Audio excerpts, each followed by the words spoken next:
Senator Ricketts. Thank you, Mr. Chairman. And to all our nominees today, I want to thank you for your service to our country, and especially our foreign service career professionals, that you sacrifice a lot of time away from your family and friends representing our great nation overseas, and really appreciate those sacrifices that you and your families make. So thank you very much for what you do for us.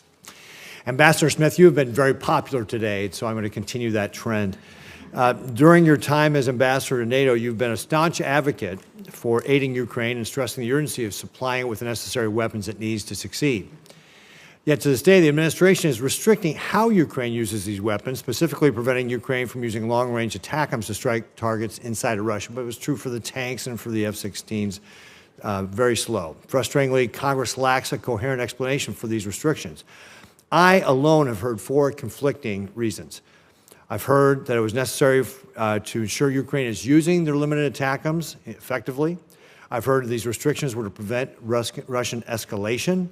I've heard this lifting restrictions would offer very little strategic value because Russian military assets are out of range. And most baffling, I've heard that this will help keep the door open for future relations with Russia when you have a dictator in charge of a country. I'm not sure why we're worried about that. Let's be clear, none of these reasons really pass the muster.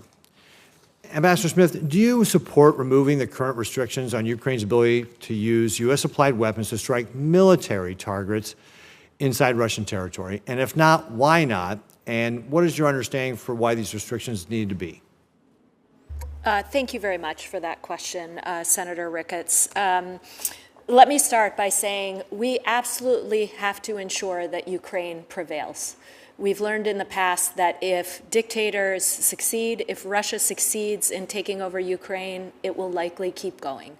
So our number one priority, and my number one priority while I've been in Brussels, has been to ensure that they have the support they need to prevail on the battlefield. You are right that there is a debate right now about the degree to which the Ukrainians can use our assets, particularly the ATACMS, to strike deeper into Russian territory. And that debate is ongoing, and let me just say, if confirmed, I look forward to joining that debate. It is about risk in a large part. I have certain views on risk. Other members of the administration may not share that view, but I want to be part of the debate. I look forward to it if confirmed. And the bottom line has to be that Ukraine has what it needs. And if confirmed, I look forward to working with you on this. So what do you see as the reason for why these restrictions have been put in place? Let's just take the ATACMS. So why haven't we allowed Ukraine to use ATACMS to strike military targets inside of Russia? And if the administration reverses this position, as the President Biden said, asked yesterday, I think he said they're working on lifting the restrictions. Why is it taking, it's been a year since we've given him an ATACMS, why is it taking so long to lift him? Well, Senator, maybe 2 quick words on that. First and foremost, we do have to be clear, as Secretary Austin has said, there isn't a single asset that absolutely guarantees success, so we have to keep that in perspective. But I do think that as the administration has looked at providing different military capabilities, it is always thinking about the balance, and risk comes into play here. But again, I know these debates are ongoing, and I look forward to joining them. So, if confirmed, do you commit to working with your colleagues across the interagencies to lift these restrictions? I look forward to joining the debate, and I'd like to work with you and others on the committee on this particular question. Great. Thank you, Ambassador. I'm going to switch gears on you just a little bit here. On Friday, the Wall Street Journal confirmed what has long been expected, that Iran has sent the first batch of hundreds of short-range ballistic missiles to Russia. You said the same thing yourself in earlier testimony. The deliveries come as Ukraine's air defenses are being overwhelmed by Russian missiles and drone barrages. And unlike the Biden administration's ongoing restrictions on Western-supplied weapons to Ukraine, I don't think that Iran is going to put any restrictions on how Russia uses any missiles it gives to them. In March, G7 leaders warned that they would impose coordinated sanctions on Iran if they carried out these missile transfers. EU officials even threatened that missile transfers would constitute a red line that could see them directly wind back some of the sanctions relief from JCPOA.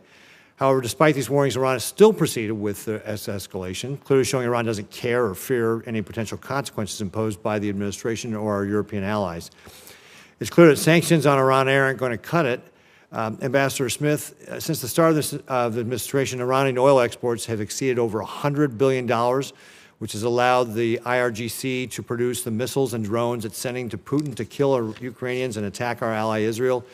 Do you believe stronger enforcement of oil sanctions is necessary to limit the IRGC's funding? Senator, thank you for that question. Look, I have spent the better part of the last year pushing our European allies to fully understand the degree to which Iran is supporting Russia's war in Ukraine. It has been a top priority for me, and it will remain so.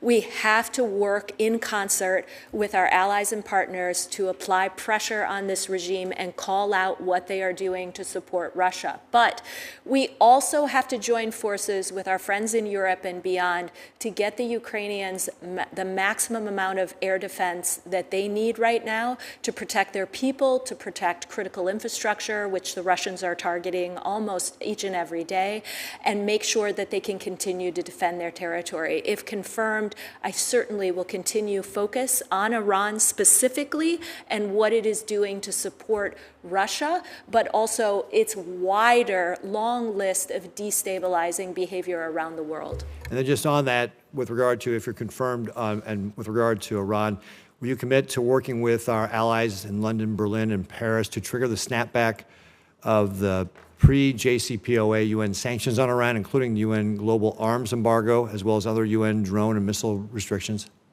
Senator, again, I've worked hand in glove with our European allies to push them as much as possible on this particular challenge, and I will continue to do so. Great. Thank you very much, Ambassador. I appreciate it. Thank you, Mr. Chairman, for being lenient with me as well. Oh, you're a little bit, I was better than young. no question. Senator.